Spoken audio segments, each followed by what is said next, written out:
Trump തനി ക്രിസ്ത്യാനിയാണ്. സംശയം അല്പം പോലും അവശേഷിക്കുന്നില്ല. ഏവർക്കും സ്വാഗതം. ഇതിനു മുൻപ് ഡൊണാൾഡ് ട്രംപിൻ്റെ ക്രിസ്ത്യാനിറ്റി അത്ര വിശ്വസനീയമല്ല എന്ന് സൂചിപ്പിക്കുന്ന 2-3 വീഡിയോകൾ ഞാൻ ചെയ്തിട്ടുണ്ട്.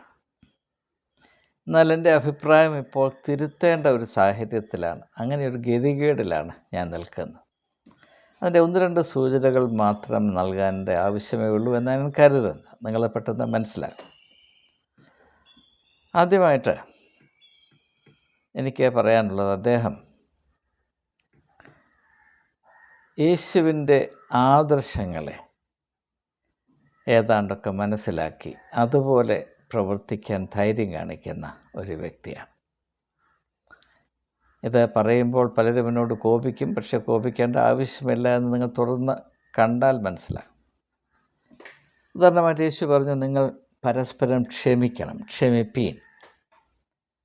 മറ്റുള്ളവർ നിങ്ങളോട് ക്ഷമിക്കണമെന്ന് നിങ്ങൾ താല്പര്യപ്പെടുന്നുവോ, നിങ്ങളും അപ്രകാരം തന്നെ ചെയ്യുവീൻ. യേശു പഠിപ്പിച്ച പ്രാർത്ഥനയിൽ ഞങ്ങൾക്കെതിരെ പാപം ചെയ്യുന്നവരോട്, കുറ്റം ചെയ്യുന്നവരോട് ഞങ്ങൾ ക്ഷമിക്കുന്നത് പോലെ ഞങ്ങളുടെ കുറ്റങ്ങളെ ഞങ്ങളോട് ക്ഷമിക്കണമെന്ന് പ്രാർത്ഥിപ്പാൻ യേശു പഠിപ്പിച്ചില്ലേ?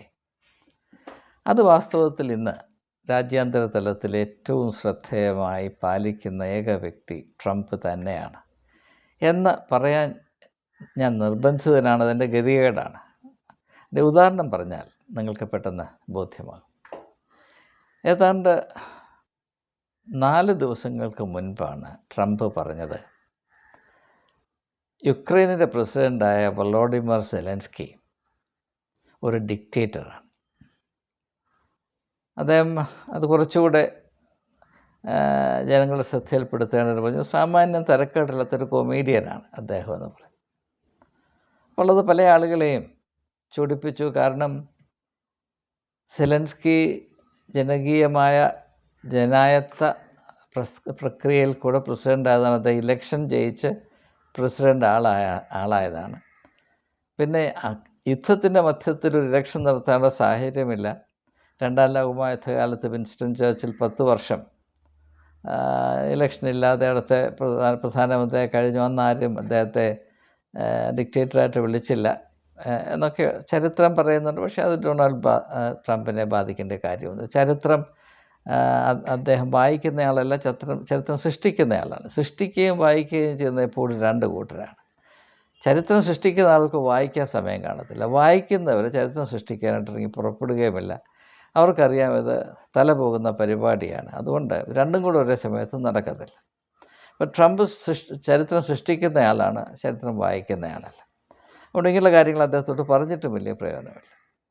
അപ്പോൾ അതുകൊണ്ട് മാത്രമല്ല, ഇപ്പോഴത്തെ അവസ്ഥയിൽ ട്രംപ് എന്ത് പറയുന്നു അതാണ് അവസാനത്തെ സത്യം, ദ ലാസ്റ്റ് ട്രൂത്ത്. അദ്ദേഹം പറയുന്നതിനപ്പുറത്തൊരു ലോക യാഥാർത്ഥ്യമില്ല, ഒരു സത്യമില്ല. അങ്ങനൊരു ലോക വ്യവസ്ഥിതിയാണ്. ഇപ്പോൾ ട്രംപ് പറയുകയാണ് വളോഡിമർ സെലൻസ്കി ഒരു സ്വേച്ഛാധിപതിയാണ്, ഡിക്റ്റേറ്ററാണ് എന്ന് പറഞ്ഞാൽ അത് ഡിക്റ്റേറ്ററാണ്. അല്ലെന്നോ അല്ല, അത്ര വലിയ ഡിക്റ്റേറ്ററല്ല, ഒരു അര ഡിക്റ്റേറ്ററാണെന്നും ആരും പറയത്തില്ല. ട്രംപ് എന്ത് പറയുന്നു അതാണ് ആധുനിക ഈ കാലത്തെ ഏറ്റവും പരമമായ സത്യം.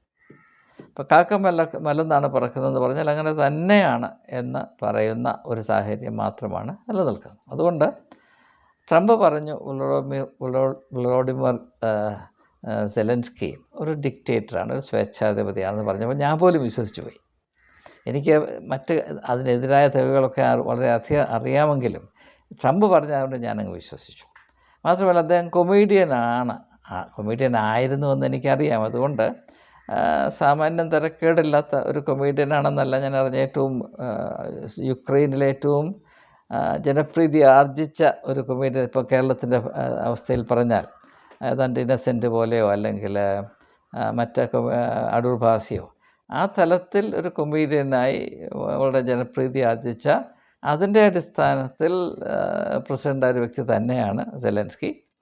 എന്നാൽ എനിക്ക് അദ്ദേഹത്തോട് അല്പം ബഹുമാനം തോന്നാൻ കാര്യം, പുടിൻ ആക്രമിച്ച് കീഴടക്കാനായിട്ട് യുക്രൈനിലോട്ട് വലിയ ഒരു 40 മൈൽ നീളമുള്ള ഒരായുധ വ്യൂഹത്തെ അയച്ചപ്പോൾ അന്നത്തെ അമേരിക്കൻ പ്രസിഡൻ്റായിരുന്ന ജോ ബൈഡൻ സെലൻസ്കിയെ വിളിച്ച് പറഞ്ഞു, നിങ്ങളെ അവിടുന്ന് ഞങ്ങൾ സുരക്ഷിത സ്ഥാനത്തേക്ക് മാറ്റട്ടെ, എയർലിഫ്റ്റ് ചെയ്യട്ടെ എന്ന് ചോദിച്ചു. പറഞ്ഞു, എനിക്ക് ടാക്സി അല്ല വേണ്ടത്, യുദ്ധം ചെയ്യാനുള്ള പടക്കോപ്പാണ് വേണ്ടത് എന്നൊരു കൊമീഡിയൻ പറഞ്ഞാൽ ആ കൊമീഡിയനെ പറ്റി എനിക്ക് അതിരില്ലാത്ത ബഹുമാനം ഉണ്ടായിരിക്കും. അത് മറ്റൊരു വിഷയമാണ്.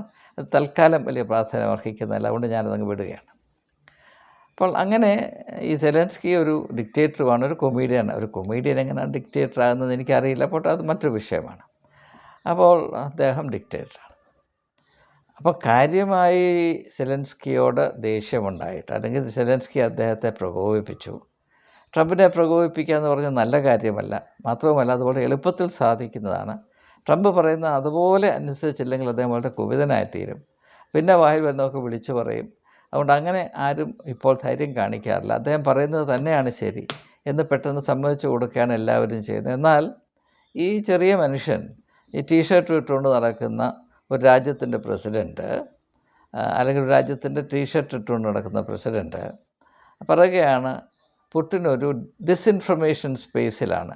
അതായത് ട്രംപ് പുടിൻ സൃഷ്ടിക്കുന്ന ഒരു ഡിസ്ഇൻഫർമേഷൻ സ്പേസിലാണ് വസിക്കുന്നത്. അതുകൊണ്ടാണ് അദ്ദേഹം അതൊക്കെ ഇങ്ങനെ പറയുന്നത്. ഇപ്പോൾ റഷ്യ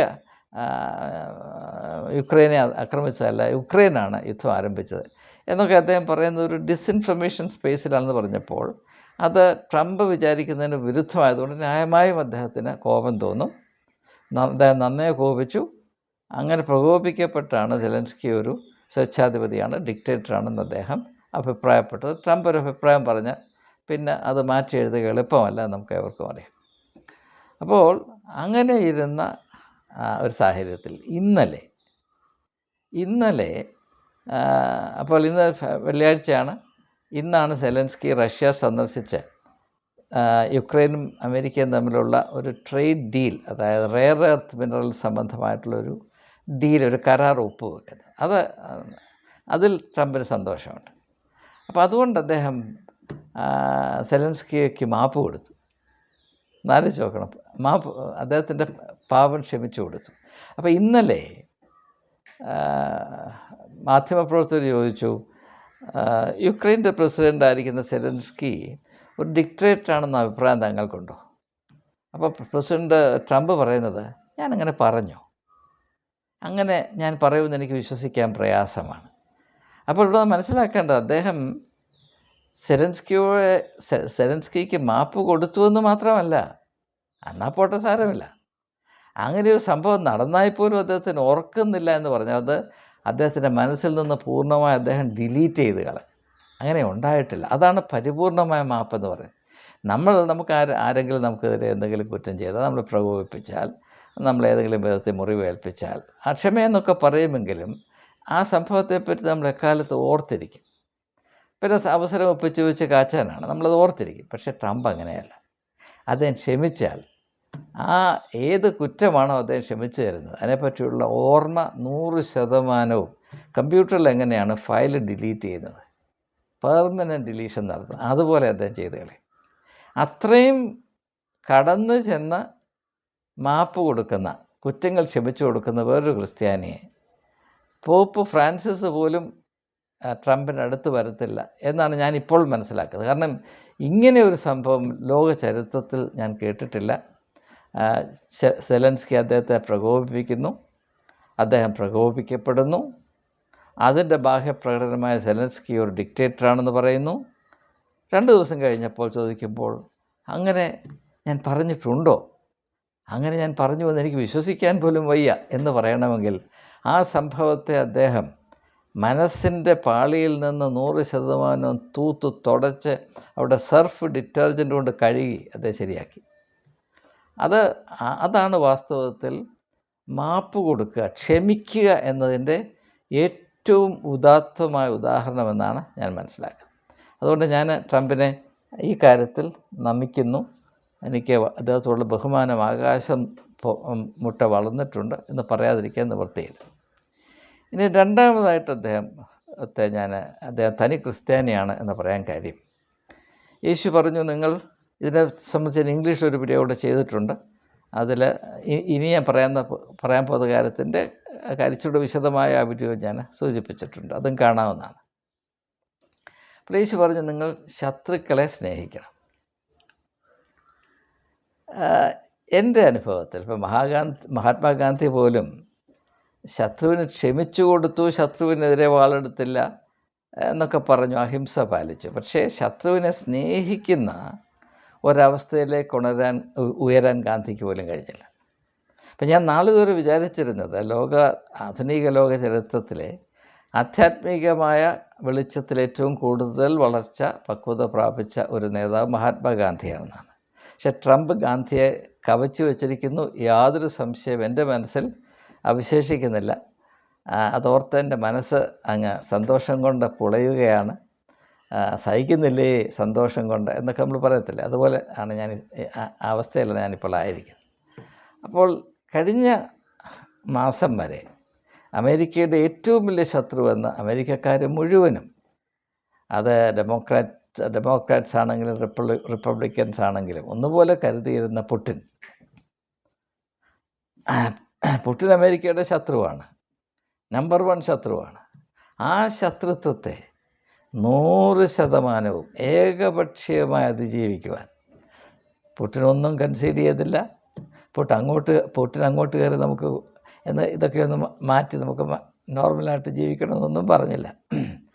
പാവപ്പെട്ട ട്രംപ് അദ്ദേഹത്തിൻ്റെ ക്രിസ്തീയ ആത്മീയമായ ദർശനത്തിൻ്റെ പാരമ്യത്തിൽ അങ്ങോട്ട് ചെന്ന് ശത്രുത്വത്തെ മുഴുവൻ ഉന്മൂലനാശം ചെയ്ത് അവിടെ മഹനീയമായ ലോകത്തെ മുഴുവനും വെളിച്ചം കൊണ്ട് നിറയ്ക്കുന്ന ഒരു മിത്രത്വം സ്ഥാപിച്ചിരിക്കുന്നു എന്ന് പറയുമ്പോൾ വാസ്തവത്തിൽ ലോകം മുഴുവനും മുട്ടുമേൽ നിന്ന് ട്രംപിനെ ആരാധിക്കണമെന്നാണ് ഞാൻ പറയുന്നത്. ഇതുപോലെ നമ്മുടെ ജീവിതകാലത്ത് ഈ 20-ാം നൂറ്റാണ്ടിൽ 21-ാം നൂറ്റാണ്ടിലും ഇന്നാളിതുവരെ ഇതുപോലൊരു ഉദാഹരണം ലോക ചരിത്രത്തിൽ നമുക്ക് കാണാൻ കഴിയുകയില്ല. ഇന്നലെ വരെ കഠിനമായ ശത്രു, കണ്ടാൽ കൊല്ലും എന്ന വിധത്തിൽ ശത്രുവിനെ ഒറ്റ നിമിഷം കൊണ്ട് അദ്ദേഹം ഉറ്റമിത്രമായി മാറ്റി. ആ ഒരു കഴിവെന്ന് പറഞ്ഞാൽ അത് യേശുവിനെ പോലും അമ്പരപ്പെടുത്തുമെന്നാണ് എനിക്ക് തോന്നുന്നത്, അറിയില്ല. അത് ഞാൻ മറ്റാരിലും കണ്ടിട്ടില്ല. അതുകൊണ്ടാണ് ഞാൻ പറയുന്നത് ട്രംപാണ് യഥാർത്ഥത്തിൽ ക്രിസ്ത്യാനി. ഇപ്പോൾ ട്രംപിനെയൊക്കെ വെച്ച് ഞാൻ എന്നെ അളന്ന് നോക്കുമ്പോൾ എനിക്കൊരു നാണക്കേട്, ഞാനിങ്ങനെ ആയിപ്പോയല്ലോ എന്ന് ഞാൻ വിചാരിച്ചു. പാവം കുറ്റം ക്ഷമിച്ചു കൊടുക്കുക, ശത്രുവിനെ മിത്രമാക്കുക, ശത്രുത്വം ഒരു മിഥ്യയാണെന്ന് ലോകത്തിന് മനസ്സിലാക്കി കൊടുക്കുക. ഒരു നിമിഷമുണ്ടെങ്കിൽ നമുക്ക് ഈ ലോകത്തിലെ ശത്രുത്വം മുഴുവനും ഈ ഭിത്തിയിൽ നിന്ന് ചിലന്തി വല തൂത്ത് മാറ്റുന്നവർ നമുക്ക് തൂത്തുമാറ്റി കൊടുക്കാമെന്ന് കാണിച്ചു കൊടുക്കുക. അത് പറയുക മാത്രമല്ല, ഇപ്പം പോപ്പൊക്കെ ഇങ്ങനെ പറയുമെന്നല്ലാതെ പ്രവൃത്തിയിൽ കാണിക്കാനുള്ള അവസരം ഇല്ല. നമ്മുടെ പ്രൈം മിനിസ്റ്ററായ മോദി തന്നെ പല വലിയ വലിയ ആദർശങ്ങൾ, ഇപ്പോൾ വിശ്വഗുരു എന്ന വിധത്തിൽ വളരത്തക്ക പല ആശയങ്ങളൊക്കെ പറയുന്നുണ്ടെങ്കിലും എന്തുകൊണ്ടോ അത് അദ്ദേഹത്തിന് പ്രവൃത്തിപഥത്തിൽ കൊണ്ടുപോകാൻ സാധിക്കുന്നില്ല. അദ്ദേഹവും ഇപ്പോൾ ട്രംപ് ഇങ്ങനെ ആയതുകൊണ്ട് അദ്ദേഹം അങ്ങനെ പ്രവൃത്തിപഥത്തിൽ കൊണ്ടുവരും, ശത്രുത്വം മുഴുവനും അദ്ദേഹം തുടച്ചു നീക്കും എന്നൊരു പ്രത്യാശ എനിക്കുണ്ട്. അപ്പോൾ അതുകൊണ്ട് തന്നെ അത്ഭുതപ്പെടുത്തുന്നൊരു കാര്യമാണ് ഇത്. എങ്ങനെ ഞാനിത് പറയാതിരിക്കും? അത് ട്രംപ് ഒരു ക്രിസ്ത്യാനിയാണ്, യാതൊരു സംശയമില്ല. യേശുവിൻ്റെ ആദർശങ്ങളെ രാഷ്ട്രീയത്തിൽ പ്രയോഗിക്കുന്നുവെന്ന് മാത്രമല്ല, ദർശനത്തിൻ്റെ നെറുകയിൽ, ആഗോള ശ്രദ്ധയുടെ നെറുകയിൽ എപ്പോഴും സ്ഥിതി ചെയ്യത്തക്കവണ്ണം ക്രിസ്തുവിൻ്റെ ആദർശങ്ങളെയും നിർദ്ദേശങ്ങളെയും പ്രാവർത്തികമായി നടപ്പിലാക്കുന്ന ഏക നേതാവ് ട്രംപ് മാത്രമാണ്. പിന്നെ അതിൻ്റെ പശ്ചാത്തലം എന്താണെന്നൊന്നും എന്നോട് ചോദിക്കരുത്, നിങ്ങൾ അന്വേഷിക്കുകയും വരുത്. അങ്ങനെ അന്വേഷിച്ചാൽ നിങ്ങൾ അപകടത്തിലാകും. അതുകൊണ്ട് അങ്ങനെയൊന്നും പോകരുത്. കാണുന്ന നന്മ അതുപോലെ ഈ ദാനമായിട്ട് കിട്ടിയ കുതിരയുടെ പല്ലെണ്ണാൻ പോകരുത് എന്ന് പറയുന്നത് പോലെ ഇങ്ങനെയുള്ള കാര്യങ്ങൾ കണ്ടത് സന്തോഷിച്ച് ആസ്വദിച്ച് ദൈവത്തെ സ്തുതിച്ച് മുട്ടുമേൽ നിന്ന് ട്രംപിനെ മഹത്വീകരിച്ച് നമുക്ക് മുൻപോട്ട് പോകാം. ഏതായാലും ഇത് സ്വപ്നത്തിൽ പോലും വിഭാവന ചെയ്യാൻ സാധ്യമല്ലാത്തൊരു വലിയ ആത്മീയ ബ്രേക്ക് ത്രൂ ആണ് എന്നുറപ്പിച്ചുകൊണ്ട് വാക്കുകൾ ഉപസംഹരിക്കുന്നു. എല്ലാവർക്കും നമസ്കാരം.